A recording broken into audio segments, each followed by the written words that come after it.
આજે મારા કારખાને મારો ભાઈબંધ લાવ્યો હતો નાસ્તો અને અમે નાસ્તો કરવાનો કરી દીધું હતું શરૂ. અને એ નાસ્તો કરતો પણ ફોન ઘુમેરતો હતો અને અમે ધીમે ધીમે નાસ્તો કરવાનું શરૂ કરતા હતા. અને નાસ્તો કરી નાખ્યો અમે ધીમે ધીમે પૂરો.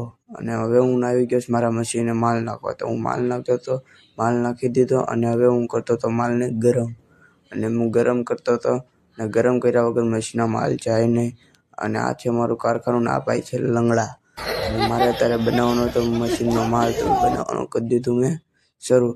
તો અત્યારે એ મશીનનું કરી દીધું પાછું મેં બંધ અને હવે એ મશીનને કર્યું મેં શરૂ. એ આવી રીતના ફરે એટલે અંદર મિક્સ થઈ જવાનું. બહાર નીકળો તમારો ભાઈબંધ તો મજૂરની જેમ અમે કામ કરતો હતો. એ નાખી દીધું ગ્રાઇન્ડર કરવા લમ્સ. અને આ છે મારું આખું કારખાનું, જોઈ લેજો તમે ધીમે ધીમે. આ છે મારું આખું કારખાનાનો પ્લોટ. બહુ તડકો છે નહીં આજે. તો હવે વાત જુઓ અમારા વ્લોગ 2ની. Bye bye.